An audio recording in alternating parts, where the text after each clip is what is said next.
Hezbollah का तेल अवीव पर ड्रोन अटैक हुआ है। तेल अवीव को एक बार फिर हिजबुल्लाह के लड़ाकों ने बनाया है निशाना। कामिकाजी ड्रोन से तेल अवीव पर हमला किया गया है। तेल अवीव की एक इमारत पर जा गिरा रॉकेट। ये देखिए तस्वीरें, कामिकाजी ड्रोन का इस्तेमाल किया गया है हिजबुल्लाह की तरफ से इस हमले को अंजाम देने के लिए। और तेल अवीव की एक ऊंची इमारत पर ये रॉकेट जा गिरा है, जिसके बाद पूरे इलाके में हड़कंप मच गया।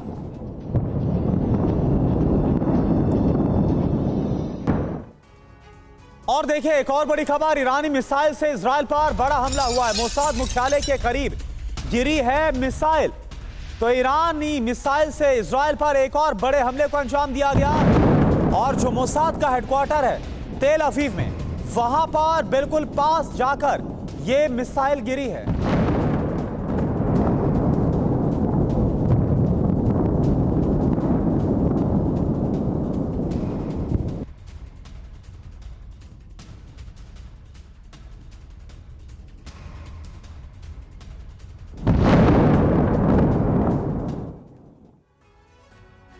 और इस वक्त हमारे साथ तमाम खास मेहमानों का एक बड़ा पैनल मौजूद है। उनसे आपका तारुफ करा दें। मेजर जनरल ब्रजेश कुमार हमारे साथ मौजूद हैं। डॉक्टर राजीव नयन विदेश मामलों के जानकार हमारे साथ जुड़े हुए हैं। योगेश गुप्ता जी हमारे साथ मौजूद हैं, पूर्व राजदूत। और दो सहयोगी हमारे इस वक्त वॉर जोन से लगातार जुड़े हुए हैं, दो देशों से। तेल अवीव से मनीष झा हमारे साथ मौजूद हैं, इसराइल की हर डेवलपमेंट बता रहे हैं। और लेबनान के बेरूत से सुमित चौधरी इस वक्त हमारे साथ लाइव मौजूद हैं। मनीष, सबसे पहले आपसे जानना चाहेंगे ताजा अपडेट क्या सामने आ रही है, क्योंकि हिजबुल्लाह जो कर पा रहा है वो तो करता नजर आ रहा है। तेल अवीव पर फिर हमले हुए और इन हमलों का असर क्या तेल अवीव में रहकर आप महसूस कर पा रहे हैं?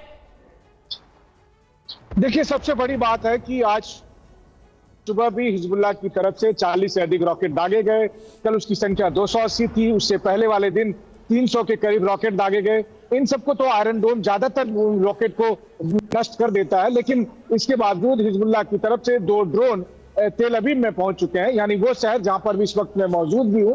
और देखिए, जिस वक्त वो ड्रोन आया था, एयर सायरन बजे थे, पैनिक तो था, लेकिन हाँ, हिजबुल्लाह चीफ के मारे जाने के बाद जो फर्क आया है लोगों में पहले और अब में, वो ये है कि अब लोग अपनी सरकार को लेकर, अपनी सेना को लेकर और अधिक इत्मीनान है। उन्हें पता है कि इस तरह की हरकत करने वाले जो भी संगठन है, पहले हमास और फिर हिजबुल्लाह, उनका क्या हश्र होगा। और इसीलिए अब ये सब भी इस बात का इंतजार कर रहे हैं कि अब तो बारी ईरान की है, यानी वो मुल्क जिसने 1 अक्टूबर को इजराइल पर 200 के करीब बैलिस्टिक मिसाइल से हमला किया था, अब उसे दंड देना है। तो आम लोगों को अगर आप देख सकते हैं, मेरे पीछे जो तमाम हलचल भी अगर आप देखें, आज रविवार का दिन है। रविवार का दिन इनके लिए वर्किंग डे होता है यौम किपुर के तुरंत बाद। और देखिए कि सुबह सुबह ही किस तरह की एक्टिविटी यहाँ पर जारी है। और ऐसी स्थिति में ये सब केवल इस बात का इंतजार कर रहे हैं कि सरकार अब ईरान पर कब हमला करेगी, ईरान से कब बदला लेगी। उस सौगंध का क्या होगा जो नेतन्याहू ने या रक्षा मंत्री योव गैलेंट ने खाया था। क्या आईडीएफ अब हिजबुल्लाह की तरह ईरान का भी वही हाल करेगी जो आज की तारीख में लेबनान में दिखता है? जी बिल्कुल यही सवाल है बड़ा। और इस बीच एक और बड़ी खबर का हम रुख कर रहे हैं। दक्षिणी लेबनान पर इजराइल का बड़ा अटैक हुआ। हिजबुल्लाह के ठिकानों को निशाना बनाया गया। हवाई हमलों में 50 हिजबुल्लाह के लड़ाकों के मारे जाने का दावा है। हिजबुल्लाह ने इजरायली सेना के दावों को हालांकि खारिज किया है। तो आप देखिए, जो ग्राउंड ऑपरेशन है वो इस वक्त लगातार चल रहा है और 50 लड़ाके ढेर किए गए। और वहीं साउथ लेबनान से अहम खबर है। दक्षिण लेबनान पर आईडीएफ का विध्वंसक हमला हुआ है। हैता अल-शाब पर आईडीएफ ने भारी बमबारी की है। ये देखिए तस्वीरें, हिजबुल्लाह पर 100 से ज्यादा रॉकेट दागे गए। आईडीएफ ने फाइटर जेट से भी की बम वर्षा।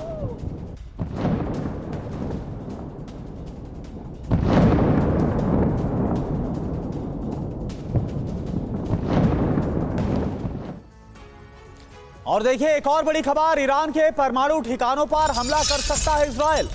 इजरायली हमलों की आशंका के बीच ईरान अलर्ट मोड पर है। हमलों को रोकने के लिए एयर डिफेंस सिस्टम को तैनात कर दिया गया, एक्टिव मोड पर डाल दिया गया है। परमाणु ठिकानों के करीब एयर डिफेंस सिस्टम को तैनात कर दिया गया है।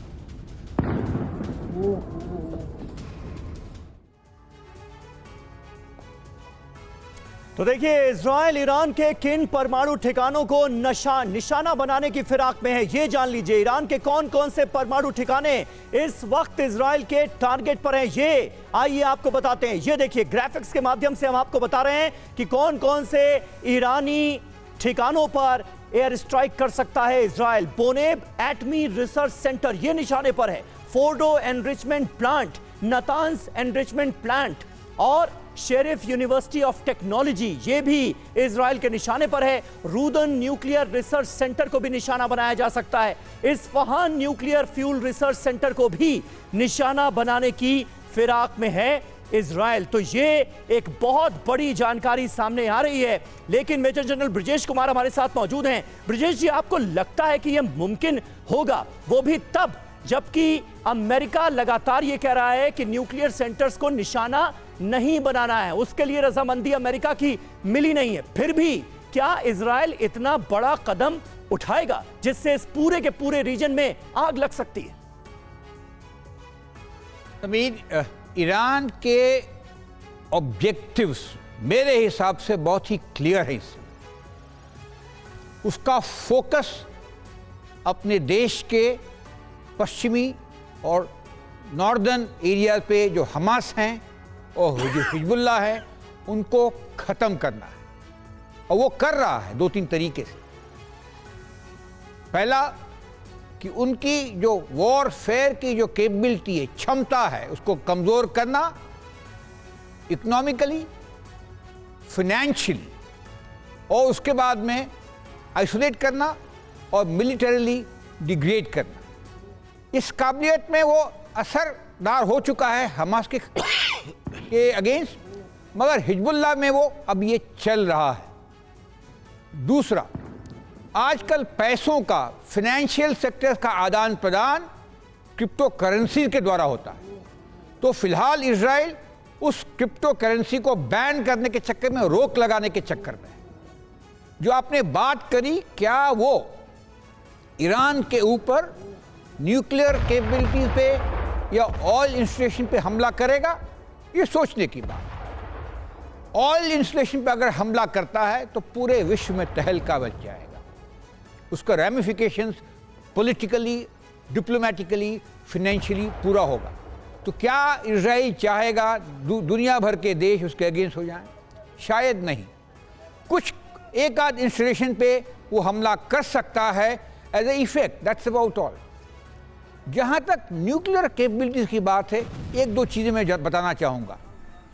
जो असेसमेंट दुनिया भर में ये है कि ईरान अभी भी एक स्क्रू ड्राइवर अवे नहीं है न्यूक्लियर कैपेबिलिटीज़ में। उसको थोड़ा वक्त लगेगा पूरा न्यूक्लियर पावर बनने के लिए। अगर ये बात है तो क्या इजराइल इसके ऊपर हमला करेगा, ये सोचने की बात है। लेकिन एक एक्सपर्ट्स की मानना ये है, हालांकि अभी तक जो इरादे और जो संकेत मिल रहे हैं, और जो इरादे इजराइल के कहा जा रहा है, जो ऑयल डिपोज हैं, रिफाइनरीज हैं और साथ साथ एटमी ठिकानों पर हमला हो सकता है। लेकिन क्या है मुमकिन, इस पर आपने ये जो जानकारी दी, इसके साथ एक बड़ी खबर का हम रुख करें। इजराइल की बेका में भी भीषण बमबारी हुई है। सिडोन में नगर पालिका की इमारत को टारगेट पर लिया गया। इजराइल डिफेंस फोर्स की बमबारी के बाद इमारत कैसे तबाह हो गई, ये देखिए आप।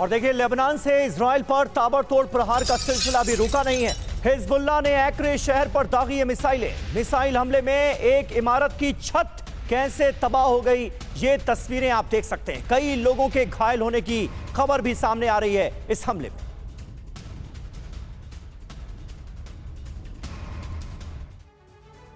और एक और बड़ी खबर, इजराइल में तैनात होगा third missile defence system. America Israel को देगा third defence system. Third system को ऑपरेट करने के लिए अमेरिकी सैनिक जाएंगे इजराइल को जल्द मिल सकता है third defence system.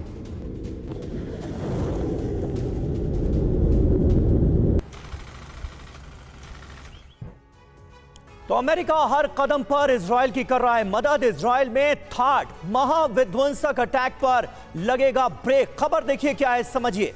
America Israel को देगा थर्ड डिफेंस सिस्टम, ये तय हो गया है। और यही नहीं, ऑपरेट करने के लिए, थर्ड डिफेंस सिस्टम को ऑपरेट करने के लिए अमेरिकी सैनिक बाकायदा इजराइल भेजे जाएंगे।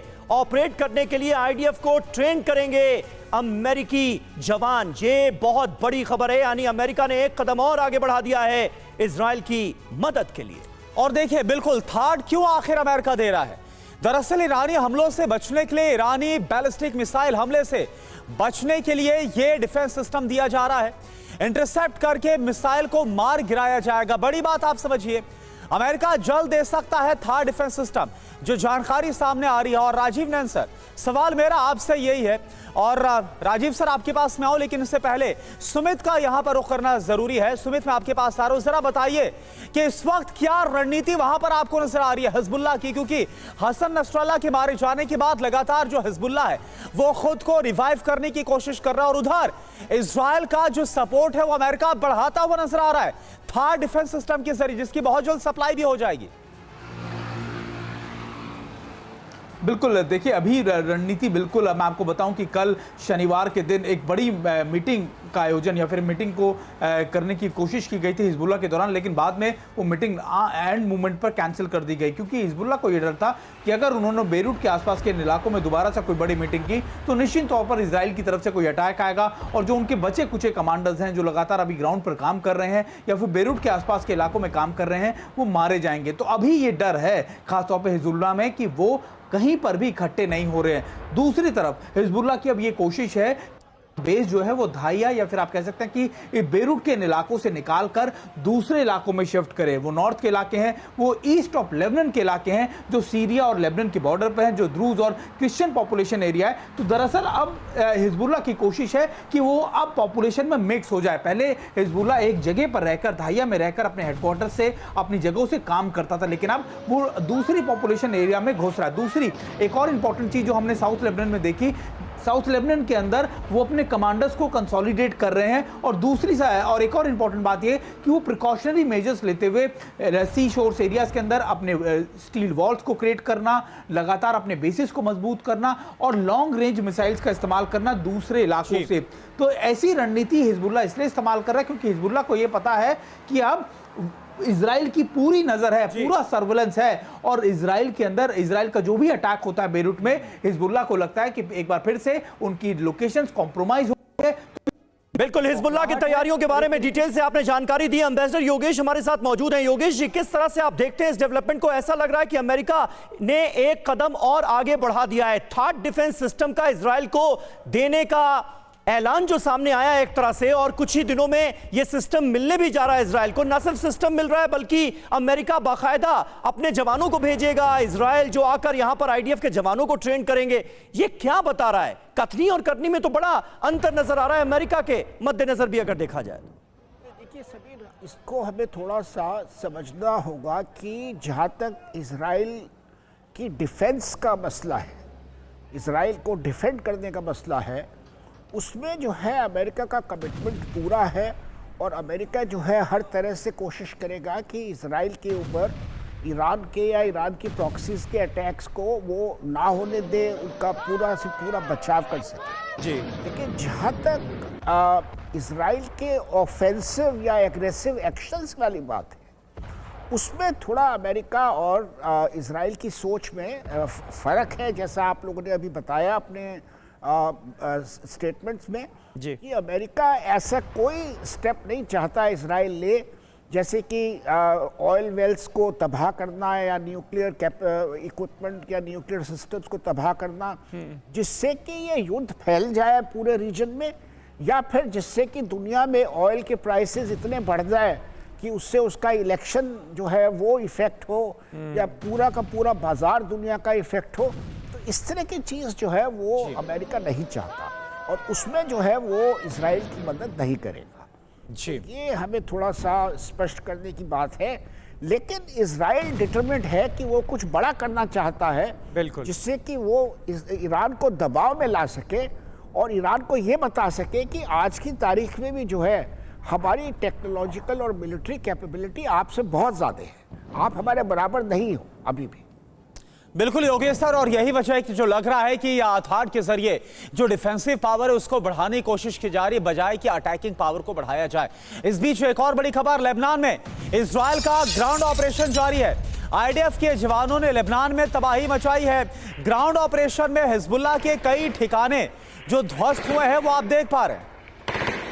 तो दक्षिणी लेबनान जो कि एक मजबूत गढ़ है हिजबुल्लाह का, यहां पर ग्राउंड ऑपरेशन की तस्वीरें।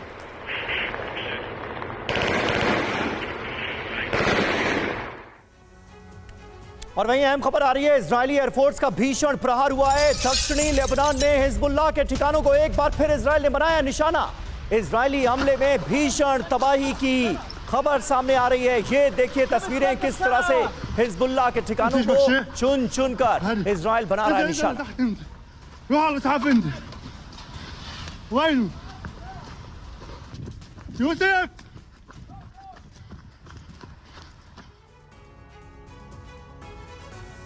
और देखिए थाट डिफेंस सिस्टम का थोड़ी देर पहले हमने जिक्र किया, अब आपको थाट के बारे में भी कुछ और अहम जानकारियां दे देते हैं और बताते हैं कि क्यों इसे इजरायल के पास ब्रह्मास्त्र के आने जैसी खबर माना जा रहा है। ये आप समझिए, थाट terminal high altitude area defence इसे मिलने वाला है। ये पूरा का पूरा सिस्टम कहां से? अमेरिका से। अमेरिका से इजरायल को मिलेगा। सबसे एडवांस मिसाइल डिफेंस सिस्टम इसे माना जाता है। बैलिस्टिक मिसाइल को तेजी से मार गिराने में ये सक्षम है। ये कितनी बड़ी बात है, क्योंकि ईरान ने देखिए बैलिस्टिक मिसाइलों से जब हमला किया था तो उस हमले को रोक नहीं पाया था। बिल्कुल, और ईरान का दावा था 90% जाकर टारगेट पर हिट हुए। आप देखिए खासियत क्या है थाट डिफेंस सिस्टम की, हिट टू किल, यानी तकनीक पर काम करता है। हिट टू किल तकनीक पर काम करता है। उड़ान के शुरुआत में ही टारगेट को यह मार गिराता है, हथियार को रोकता नहीं है बल्कि इसको खत्म कर देता है। ये इसकी खासियत है। जी हां, ताकत की अगर इसकी बात की जाए तो बेहद मजबूत रडार सिस्टम ये है। टारगेट को पलक झपकते ही खत्म करने का ये मादा रखता है। 200 किलोमीटर की दूरी तक मार करने की इसकी ताकत है। 150 किलोमीटर की ऊंचाई तक मारने में सक्षम है। एक बार में 8 एंटी मिसाइलें दागी जा सकती हैं। ये है इसकी कुव्वत। अब देखिए कितने देशों के पास है थाट डिफेंस सिस्टम, याद जानिए। अमेरिका, रूस, फ्रांस, ब्रिटेन और इटली, ये वो देश है जिनके पास थाट डिफेंस सिस्टम है। और देखिए मनीष का इस वक्त हम रुख करते जो इजरायल में ही मौजूद है। मनीष, ये बताइए कि थाट डिफेंस सिस्टम, क्योंकि अब अमेरिका ये देने वाला है इजरायल को, ये डिफेंस सिस्टम मिलने के बाद इजरायल की ताकत कैसी हो जाएगी, कितनी बढ़ जाएगी, खासतौर पर जब चौतरफा हमलों का सामना इजरायल आज के दौर में कर रहा है। देखिए, जब 1 अक्टूबर को ईरान ने अपने 200 के करीब बैलिस्टिक मिसाइल से हमला किया तो उस वक्त पूरी दुनिया ने देखा था कि इजराइल के जो एयर डिफेंस सिस्टम है, जिनकी जिम्मेदारी थी बैलिस्टिक मिसाइल को रोकने में, वो सफल नहीं हुई थी। और इसीलिए अमेरिका की तरफ से ये नया एयर डिफेंस सिस्टम थाट दिया जा रहा है, जो कि जिसको महारत हासिल है बैलिस्टिक मिसाइलों को रोकने में। देखिए, इजराइल के पास 3 किस्म के एयर डिफेंस सिस्टम है। आयरन डोम है जो शॉर्ट रेंज के मिसाइलों को, रॉकेट को रोकता है।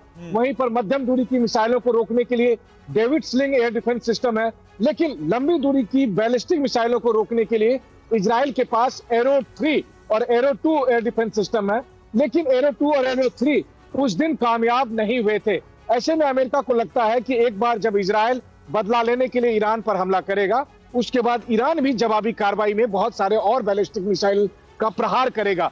तब उस वक्त थाट जैसे एयर डिफेंस सिस्टम का यहां पर होना जरूरी है, ताकि इजराइल के और अमेरिका के भी जो बहुत सारे मिलिट्री एसेट्स हैं उनको यहां पर प्रोटेक्ट किया जा सके। बिल्कुल, बिल्कुल हमारे साथ मनीष झा इस वक्त तेल अवीव में ही मौजूद हैं और वहां से पल पल की अपडेट दे रहे हैं। और देखिए, इजराइल का दक्षिण लेबनान पर इस बीच भीषण हमला हुआ है। साउथ लेबनान को एक बार फिर निशाना बनाया गया है। नबाती शहर पर विध्वंसक हमले हुए हैं। रिहायशी इलाके में जहां पर बम वर्षा की इजराइल ने, हमले के बाद हर तरफ दिखाई दी तबाही ही तबाही।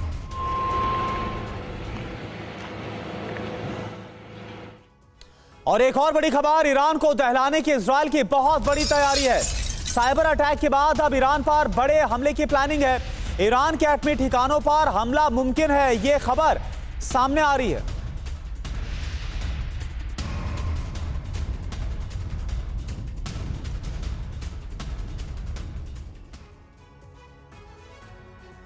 तो देखिए, साइबर अटैक तो ट्रायल है, ये क्यों कहा जा रहा है समझिए। कहां कहां हमले हो सकते हैं? न्यूक्लियर ठिकानों पर हमले किए जा सकते हैं, बंदरगाह नेटवर्क, ईंधन वितरण सिस्टम, नगर पालिका नेटवर्क, न्यायपालिका, कार्यपालिका और विधायिका।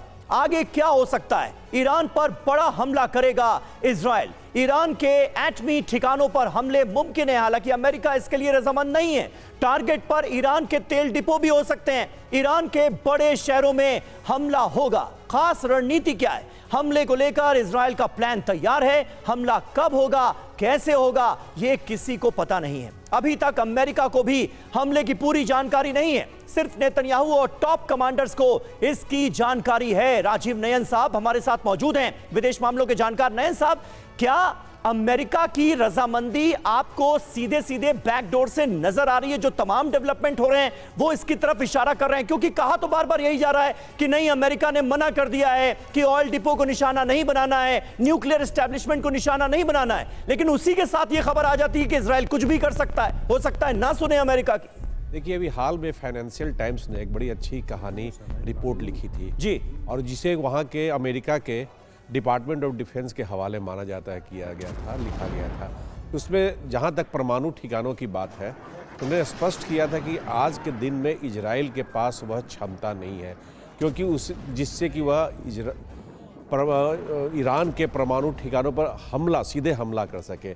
अभी आपने बात कही साइबर सबोटाज की, कहा कि वही संभव है। इसका कारण उन्होंने बताया कि अभी कोई भी मिसाइल जो आपने अभी बात की थी, वह उससे नहीं हमला किया जाता, क्योंकि जो नतांज की आपने बात की, फर्दो वहाँ जो किया, या तो अंडरग्राउंड है या नहीं तो माउंटेन से घिरे हुए हैं। तो वहाँ पर जब तक आप प्लेन नहीं भेजते हैं, यद्यपि थियोरेटिकली ये कह रहे हैं कि C-130 हरक्यूलस से आप वहाँ पर पहुँचा जा सकता है, लेकिन वो कहे कि उतना सक्षम नहीं होगा। दूरी है, दूसरा फ्यूल की समस्या है। उसके साथ साथ जो अभी उन्होंने हमले में भी जो मारा था, उसमें उन्होंने 2000 पाउंड के बम का इस्तेमाल किया था। इस तरह के ऑपरेशन के लिए माना जा रहा है कि GBU-57AB 30,000 पाउंड की आवश्यकता होगी, जिससे कि उसे अंदर पूरा जाकर बंकर बस्टिंग जैसा अंदर जाके मारना होगा। और यह जैसे एक लॉजिस्टिकल एक प्रॉब्लम है। साथ साथ जैसे आपने सबने बात कही, अभी गुप्ता साहब ने बात कही कि एक डिप्लोमेटिक फॉलआउट होगा। और देखिए, ईरान को इतना कमज़ोर नहीं समझा चल रहा। अभी आपने बताई सारी बातें कि कैसे कैसे उनके पास उनका पेनिट्रेट कर गया है एयर डिफेंस सिस्टम, जिसके चलते थर्ड अमेरिकन जो फोर्सेज होंगे वो ऑपरेट करेंगे, इजरायली नहीं। तो ये तो एक बात हुई। दूसरी बात जहाँ तक आपने कही कि क्या इजराइल के उनके ऑयल फैसिलिटीज़ पर हमला कर देगा, ऑलरेडी पूरे के पूरे आप गल्फ के अखबारों को देखेंगे तो सारे अरब जितने देश हैं चिंतित हैं। यद्यपि आप अगर याद करेंगे तो जब सुप्रीम लीडर ने इस्लामिक सॉलिडरिटी की बात की थी, अरब देशों के प्रति बात की थी, लेकिन इन अरब देशों को खतरा है कि अगर वल्नरेबल पॉइंट्स उनके भी ऑयल फैसिलिटीज़ है। ऑलरेडी हुथीज जिस तरह से अटैक कर रहे हैं सऊदी और यूनाइटेड अरब एमिरेट्स को, तो ईरान हो सकता है अपना गुस्सा उस पर निकालने के लिए इन पर हमला करे, जो कि कहीं ना कहीं से पाश्चात्य जगत को ऑयल सप्लाई करें या उनसे जुड़े हुए हैं। तो इस चीज़ को खतरा, ज़बरदस्त दबाव पाश्चात्य देशों पर, विशेष करके यूरोप और अमेरिका पर डाल रहे हैं कि इस तरह की हरकत नहीं की जाए। तो बहुत बड़ा जो कूटनीतिक दबाव इजराइल के ऊपर है कि इस तरह की हरकत नहीं करे। अब तीसरी बात जो आपने कही जगह ठिकानों की, इसके समाचार पत्र में आ रहे हैं कि ऑलरेडी इजराइल जो है सो अटैक कर रहा है ईरान के अंदर और उनकी कई फैसिलिटीज को तंग कर रहा है, जैसे डिस्ट्रीब्यूशन सिस्टम्स को, ऑलरेडी ऑन है। और उनके देखिए, याद कीजिए। ठीक है सर, और इससे जुड़ा जो हालिया साइबर अटैक था वो भी निकलकर सामने आया था और इसमें कहा गया कि ये भी इजराइल की तरफ से किया गया, जो कि ईरान के अंदर था। सर, एक बड़ी खबर का रुख करें, इसलिए आपको रोकना पड़ रहा है। अब उत्तरी लेबनान पर हमले की तैयारी है। अभी तक आप देख रहे हैं दक्षिणी लेबनान और बेरूत पर अटैक हो रहे थे, लेकिन अब उत्तरी लेबनान पर हमला करेगा आईडीएफ। आईडीएफ ने उत्तर लेबनान खाली करने के लिए कहा है। उत्तरी लेबनान हिजबुल्लाह के होने की खबर है। हिजबुल्लाह के ठिकानों पर हमले की तैयारी है।